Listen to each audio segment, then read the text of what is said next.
kanefa ny tompo nitsangana teo anilako ka nampahery ahy mba ho tanterahana tokoa amin'ny ataoko ny fitorinteny ary mba ho reniny jentilisa rehetra izany. Timoty 2:7-7. Dia amin'ny fiainana teo aloha dia niresaka ny aminy hoe hiaino ny fiainana kristianina isika. Ary rehefa miaina ny fiainana kristianina dia tsy mijanona hatreo fa tsy maintsy mijoro vavolombelona. Tsy azonao tazomina zany ny toetra tsara ary tsy impossible hozy ny fiteny vazaha miala tsiny kely. Raha toa ka manana ny toetra kristianina ianao, manana ny famonjena ianao kanefa tsy hanambarana izany amin'ny hafa, tsy ho tanteraka izany fa tsy maintsy hanambara amin'ny hafa ianao. Hoy ny ambaran'ny apôstôly Paoly eo amin'ny Timoty 2:4-7. Kanefa ny tompo nitsangana teo anilako ka nampahery ahy mba ho tanterahany tokoa amin'ny ataoko ny fitorinteny ary mba ho reniny jentilisa izany rehetra izany. Ny asan'ny apôstôly Paoly rehefa niova fo izy, Saul lasa Paoly, dia lasa mpitoroteny ary ny asany dia nitoroteny tamin'ny jentilisa tamin'izao tontolo izao.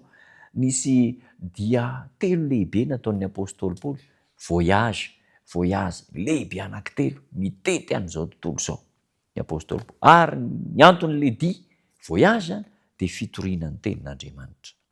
Ny teny tamin'izao tontolo izao manarahany Jesosy. Aoka hianoka handray ny fahamarinan'i Kristy, mijoro vavolombelona, tsy nanaiky mihitsy raha mbola misy olona tsy mahalala ny fahamarinana fa ampitaina ireny fahamarinana ireny. Rehefa maty ny zao ao anatsika, ilay fitiavan-tena zany, rehefa milevitra eo amin'Andriamanitra isika ka manao ny asan'Andriamanitra sy mamela ny fahazavana nomenantsika mba hamirapiratra amin'ny alalan'ny asa tsara, dia tsy miasa irery isika fa miara-miasa amintsika Andriamanitra. Eo ny fahasoavan'Andriamanitra, miara-miasa amin'ny ezaka tsiraray izay ataontsika ho fanazavana ireo tsy ampy fahalalana, ireo izay tsy mahafantatra ny fahamarinana, miaraka amintsika Andriamanitra. Ary dia izao tsy hoe miasa irery isika fa miaraka amintsika Andriamanitra. Izao anefa tsy manao ny anjarantsika Andriamanitra, fa ny anjarantsika dia tsy maintsy ataontsika, fa Andriamanitra no manampy ny anjarantsika mba ahatotosa ny tanjona izay tratrarina. Inona no tokony atao zany? Manoka tena ho an'Andriamanitra dia manao ny anjarantsika. Inona ny anjarantsika? Mianatra ny tenin'Andriamanitra dia mandeha mitoro ny filazantsara amin'ireny olona ireny. Andriamanitra no hanova fo azy ireny. Antsoina ary isika mba hitafy ny fiadian'ny kristianina ka handray ny laharantsika amin'ny miaramilan'ny Kristy antsika. Amin'ireo asa fanompoana rehetra izay ataontsika dia raiso ny anjaranao. Maneke eny fa indraindraina dia tsy mahay azy ianao, dia tsy indraindray dia tendreny ianao zavatra anankiray tena tsy mahay, marina tokoa zany, fa ataovy izay vitanao, Andriamanitra ameno azy. Be dia be ny fanandramana hita amin'ireny olona tsy dia mahay miteny, tsy mahay mijoro vavolombelona, fa rehefa manao ny anjarany izy dia gaga mihitsy ianao, miditra antsetra Andriamanitra, ary gaga izy avy eo nahay zavatra noho ny fahasoavan'i Kristy.